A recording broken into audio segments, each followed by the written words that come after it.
Thanks for joining me. It's good to see you. So today I actually was planning on talking about Xbox and PlayStation. I really like what PlayStation's been doing, announcing a number of games that they look really cool. There's the Marvel fighting game that looks really neat. Xbox has announced their partnership with AMD, discussing their upcoming new hardware, and I wanted to talk about that stuff.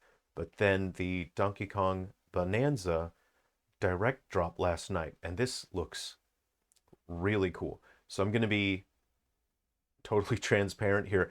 I wasn't super excited about Donkey Kong Bonanza overall, just from the get-go, but this direct has changed my mind. I wasn't negative about it. I wasn't saying, "Oh, this isn't going to be good. It's not going to be fun." It's just for me, it's not a game that I was looking for. But after seeing this direct, cool, man.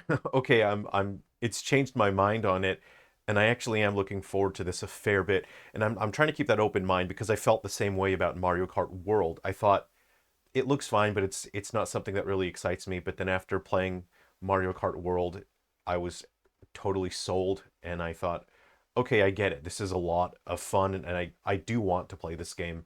So I just want to quickly go through the trailer, and I just want to point out anything that I think looks interesting.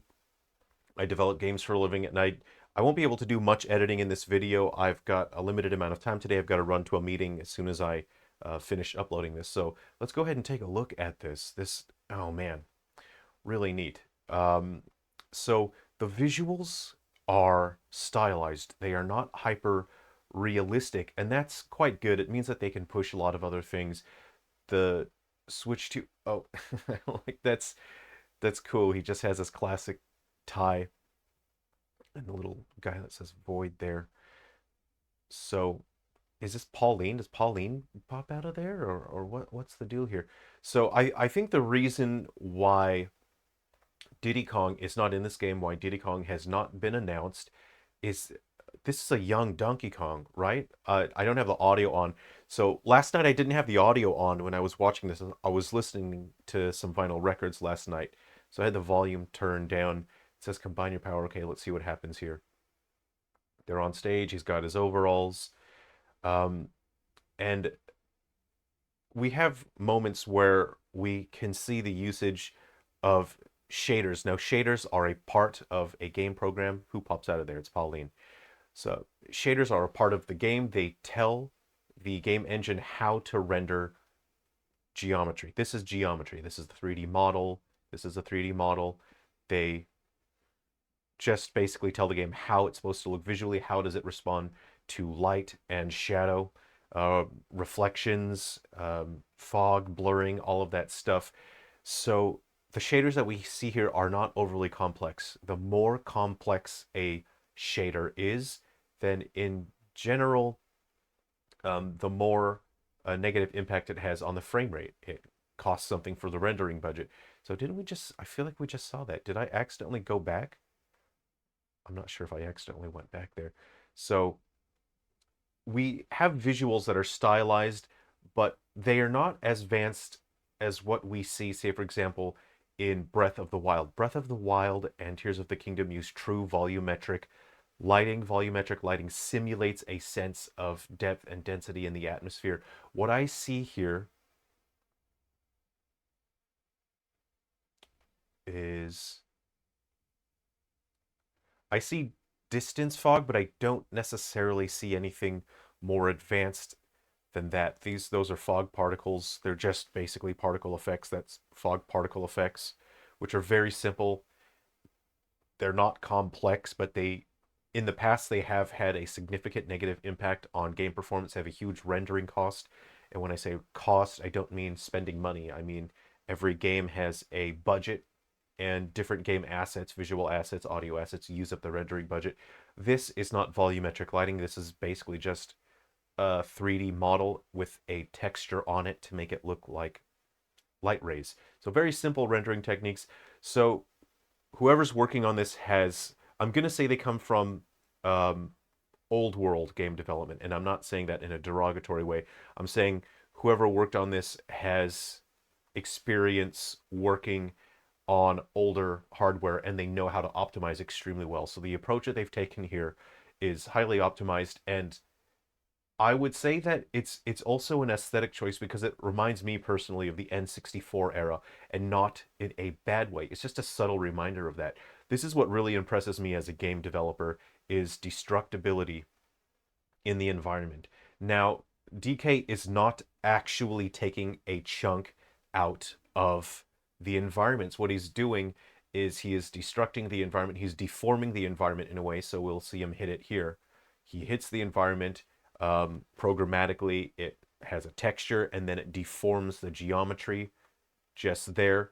And then the game instantiates this object here. So this is not actually coming out of the terrain here. It is deforming the terrain and creating an object.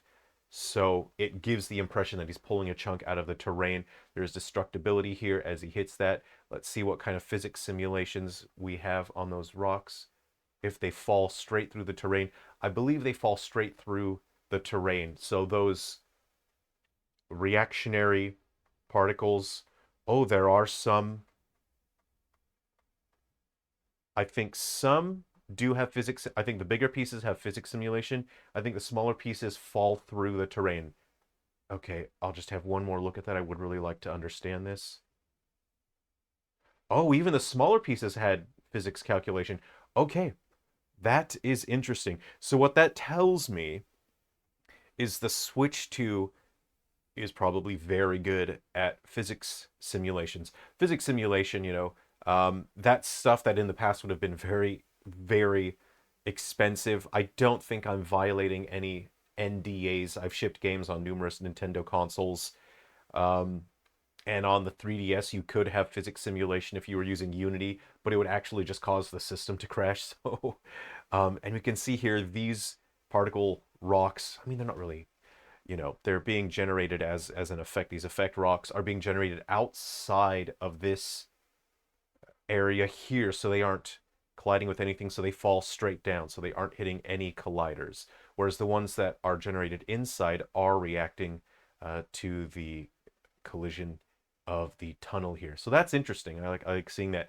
As a programmer, that this is what really impresses me as a programmer, is that sort of tunnel deformation. Wow, that that's something it's hugely complicated, and we see quite a few very interesting things here. It's good that we can see that screen door transition. I just really enjoy his expressive facial animations. I like this sort of freeze frame where there's still physics simulations. It's like finishing a level in a Mario game where they sort of jump up and they go, woohoo. Sorry, I meant to shrink myself down. I'm sorry. um, yeah, I'm just thinking about um,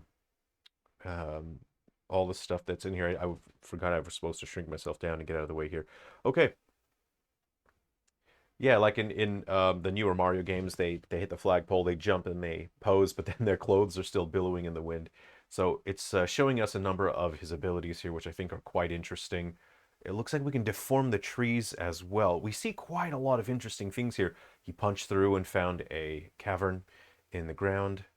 So this is going to be very interesting for exploration and discoverability, and I think people will be playing this for a very long time. Now, with a game like this, it's very easy to deliver the promise and then fail to deliver, to make the promise. So the make the promise is you get to explore this big open world, and the promise is there's going to be a significant amount for you to find. It's going to be um, rewarding for you to explore. It's easy for a game, and inexperienced developers will make that promise and they will fail to deliver.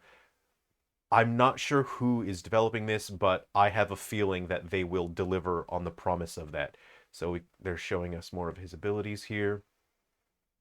Well, these are fun little clouds. I wonder if those mean anything there. That's kind of neat. Okay. He busted open that door. I'm just trying to look at the environment here, if I can understand a little bit better.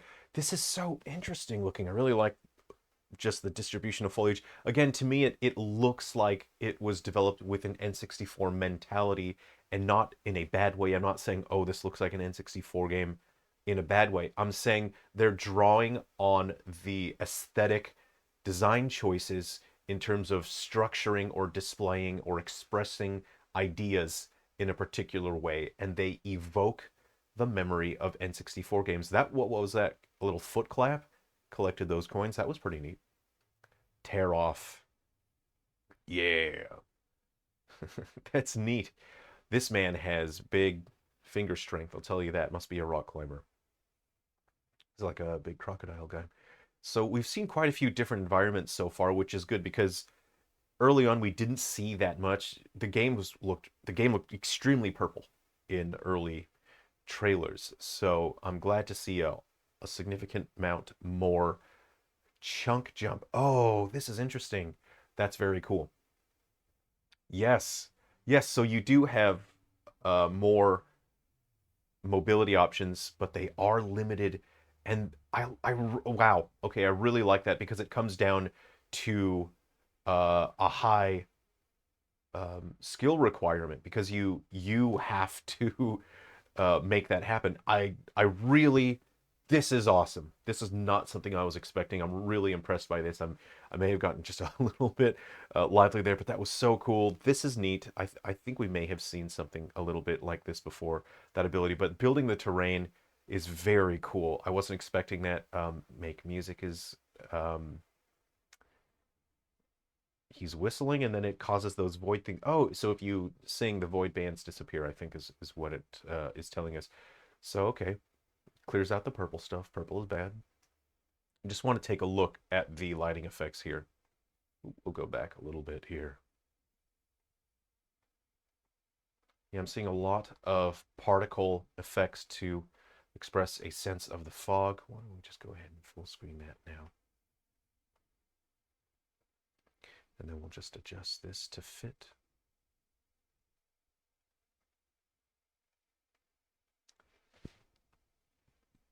Something that just concerns me a little bit are these dark areas. It's a little bit difficult to discern exactly what the environments are in the darker areas. So I'll have to see how that turns out. That's one of my concerns is that the game might look or feel a bit dull and a bit obfuscated in the darker areas, but we will see. I do enjoy a good snow area. Did he, wait, did he just rip the face off of a sentient creature? Ah, oh, oh, oh.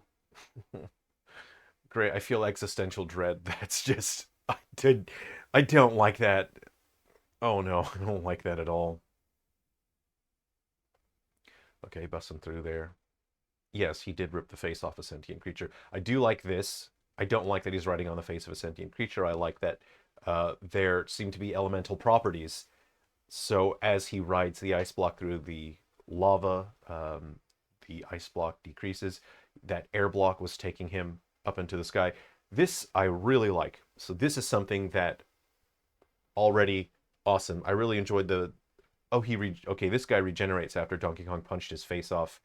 Um, Sweater vest for Cranky Kong. Nice sweater vest. Oh, he adjusted his glasses there. These environments are so interesting to look at.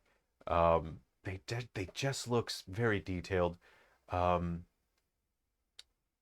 so it looks like we have these giant dudes. I do enjoy the aesthetic here, this sort of 90s punk with the pastel colors and the sort of 90s technology with the sneakers and the fashion and the headphones. Very fun. I really enjoy this jungle aesthetic to Pauline with the torn dress there. It makes her look like a jungle kid out for an adventure, which she is. She is out for an adventure. We got Kong Bananza. So we get different transformations for Donkey Kong. And this is where the game started selling me, were these interesting transformations. I really like the options that you can get new clothes, but now you have these transformations. You have even more abilities. So this is not just about combat, it's about traversability, it's about exploration. This is this looks so cool. This is very interesting to me, and I would suppose these transformations may be tied to those big giant dudes we were looking at, the tall dudes. You got that's cursed. Oh, oh, look at his face. Hold on, we're gonna. That's cursed. I can't afford to do editing today. I don't have the time for that. But we're gonna take a look at his a visage. of terrifying agony and pain, of terror. Okay, that face is cursed. I like it. I like it. I actually enjoy seeing these kinds of cursed designs. He looks like he's in so much pain. Okay, let's have a look in the environments here. It's for me personally, when I take a look at this as a developer, I look at how they compose their environments, and I personally try to balance out expression, um, communication. What are you communicating? And optimization in terms of scalability. How difficult, how much time does it take to create these environments? Can you create them in engine? And something like this, it looks like, these might be able to place in engine. This might be a spline that they're able to um, generate in engine, and then these they can just place. These are separate objects placed. That's kind of what I'm seeing here. Um, I like to see that because I appreciate seeing what developers, what approach they take, especially when it comes to, how long does it take to create environments? Because the longer it takes to create environments, the more complex it is, then the less time you have to actually create environments. So having, whoa, is he dive bombing dudes? That's pretty cool. We have this screen door transparency effect, which is, again, cheaper on the rendering budget. We've seen full actual transparency. If you look at Breath of the Wild, Tears of the Kingdom, we see true transparency on geometry. With this screen door, it costs less on the rendering budget, so it has less of a negative impact on the frame rate. The Switch 2 seems extremely powerful, but it seems like these developers have focused on optimization, which tells me that the game is doing a huge amount here. The game is very busy. This I It looks like you could just do so much here. Sometimes we see a couple frames where it looks like the DLSS gets sort of confused or bypassed or broken, and we actually see a lower resolution of the actual um, game, and it's very interesting. I've seen that in some of the games that are out on Switch 2 right now, so that's very interesting. So giving a visual inspection to Switch 2, I can tell that DLSS is doing a huge amount of heavy lifting to get these games to look like they're rendering high resolution, and that you know, that they're just sharp and fluid and crisp. DLSS is doing a huge amount of heavy lifting, and because games can run internally at a lower resolution, it means frame rates can be smooth and great. So that's what I'm seeing here. That guy's teeth, they bother me. They're not organic. And I don't know if he's had his teeth removed or if they were removed for him and then he had them replaced. I just don't feel great about his teeth being fully gold. So we have a nice clear look at depth of field where the background is blurred out and the foreground is in focus. And this is something that was extremely expensive for the Switch. It caused massive frame rate drops. This is a more there's different levels of quality and complexity for depth of field. Some are very basic and simple. They're cheaper to render. This looks like a higher quality depth of field. There seems to be some sort of bokeh, which is a shape that out of focus light points make in photography. It looks like there is that. This looks like a higher quality version of depth of field. So I do like the expressiveness of Donkey Kong's fur as it billows in the wind. This is all.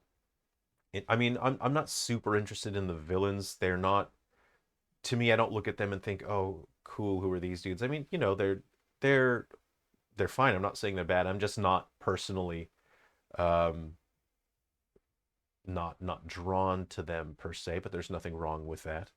Um,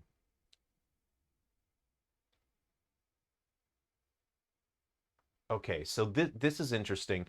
So this, you may think that, oh no, this is volumetric fog. This is volumetric lighting. I do not believe so. I believe this is just using particle effects. And we, for for a very long time, for about a decade or so, we have had soft particles. So soft particles are particle effects that are able to blend when they intersect with other geometry. So you could say that this is just a billboard of a particle, a flat quad just two polygons in the shape of a square, and you can assign them as a particle shader, and you can have them soft blending with the geometry around them. That's it's what this looks like to me, but we don't get to have a strong look at that. And I say that because they seem to take a particle effect as their design philosophy for many of these visual components. So we're just going to play it, and I'll see if I can just feel certain about it. But I feel this is a particle with a soft blending. Again, as a particle intersects with other geometry, it blends that smoothly and it makes it transparent as it reaches the end there. It's significantly cheaper than using volumetric fog and volumetric lighting. It's much cheaper on the rendering budget, and it's way faster on development as well. So let's have a look.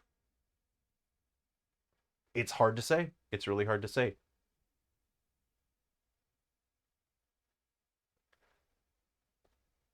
Ooh, I'm guessing myself here because these actual effects, they can be achieved with very simple distance fog.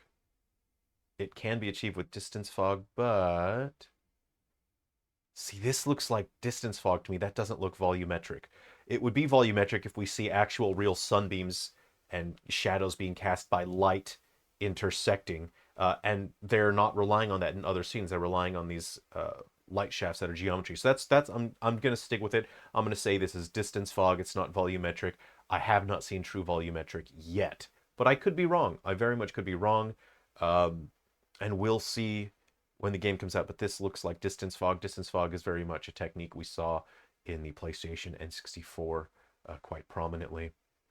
There are challenges, and this looks great. This is going to add a lot of replayability. Now, this is a section I really like. There's a bunch of these things coming down, and you can trap them by deforming the terrain here, and that helps you get around. And I especially like this. Of course, it's referencing the older 2D DK games.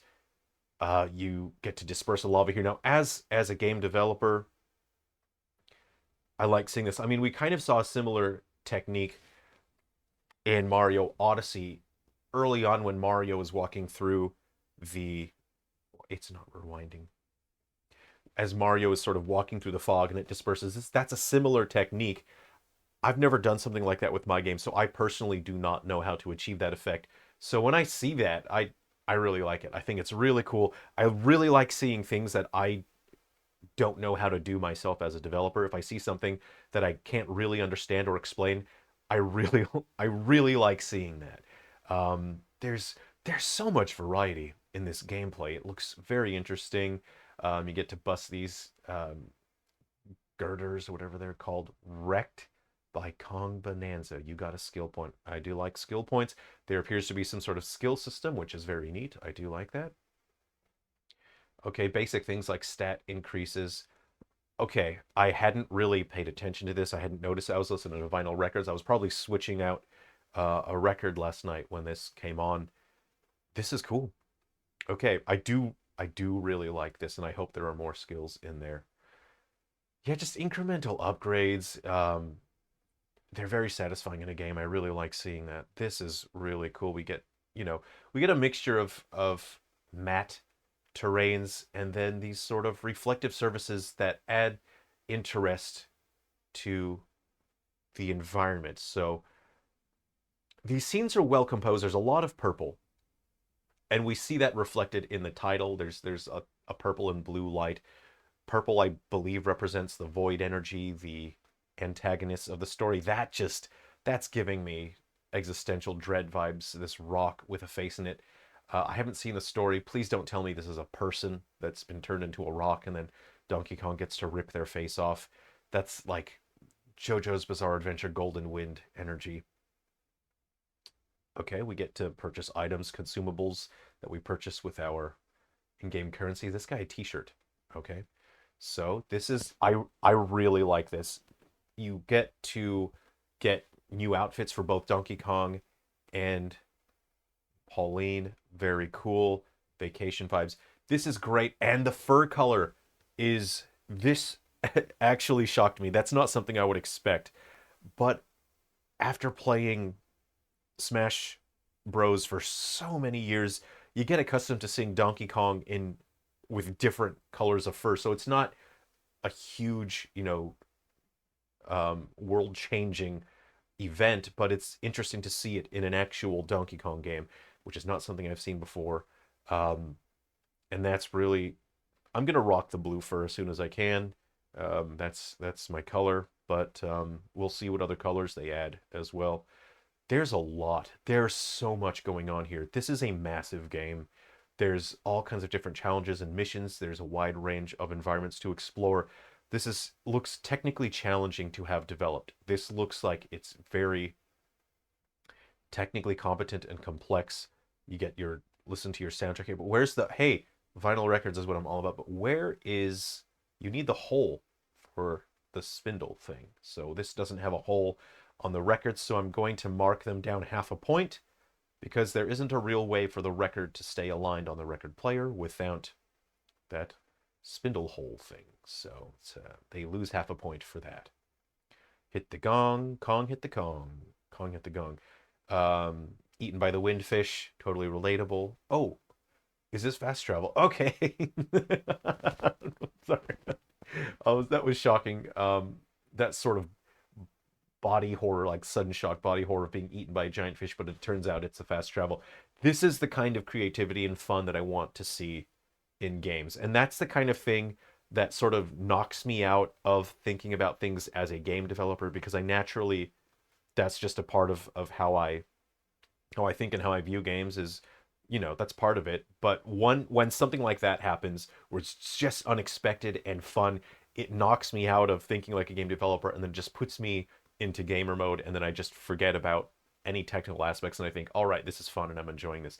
There's a two-player mode. So there's a kid brother mode or a girlfriend mode, um, where the second player or a kid cousin, the second player gets to use the mouse controls. That's really cool. I really like this. That adds like light rail arcade shooter elements, and it does tell you the component that you're hovering over. Very cool.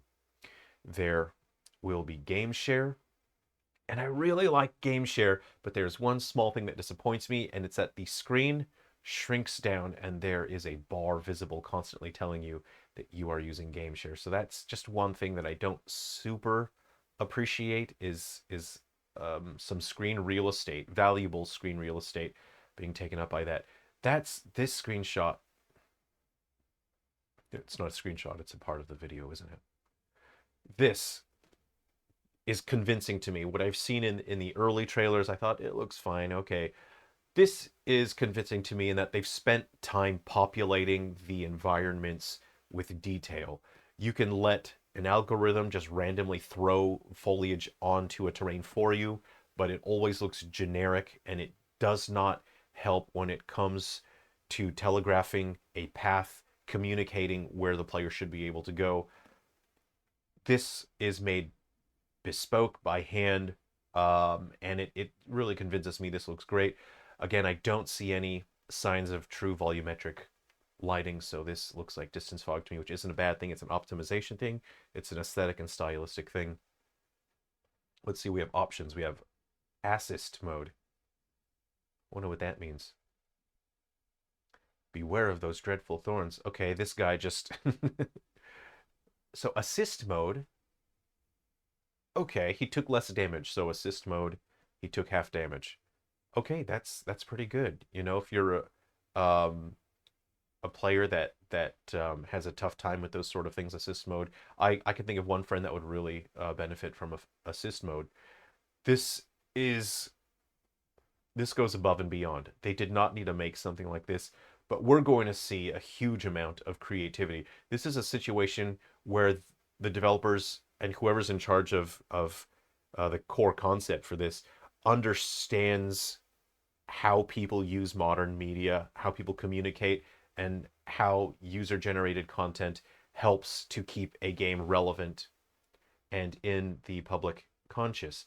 And this is a situation where they made this because they knew that people on the internet would create all sorts of art and they would keep sharing it. And this would basically be free advertising as people use the art and share it online. And then other people say, how did you, where did you make that? And they'll say, oh, I made it in Donkey Kong Bananza. This is brilliant. It's a brand development, it's product planning, it's marketing. It's brilliant. Oh, she gets her sort of clothes from the future. She gets her future clothes, I think. This, I'm not impressed. I don't want to be a negative Nancy. I hope I'm not throwing Nancy's around the world under a bus, but I don't want to be a negative Nancy. I strongly dislike how Nintendo uses Amiibo. Basically, it's just unlockable DLC.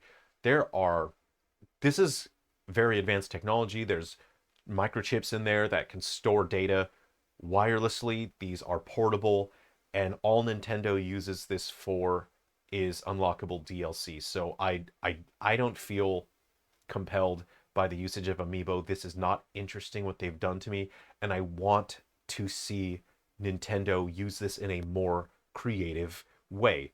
It is the figure itself. It's a character from other games. There's a chip in there that can store data. We should be using that in a way more creative, way more interesting way that is rewarding the players, as opposed to scan the Amiibo once every 24 hours and we'll give you a treasure chest.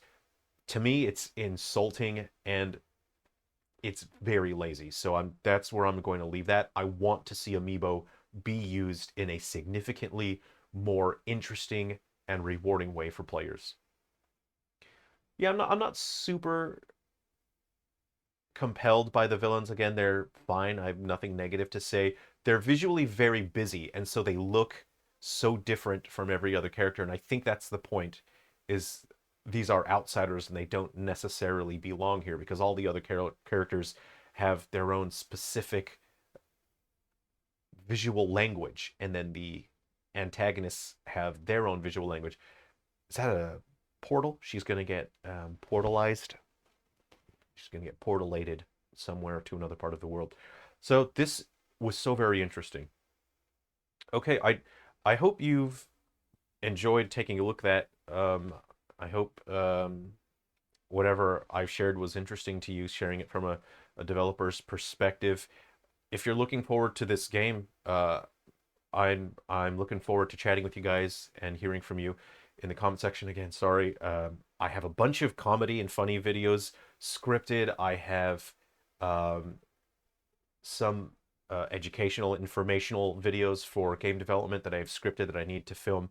My work is very demanding at the moment, and my time is sort of running a bit thin. Thanks very much for hanging out with me, everyone.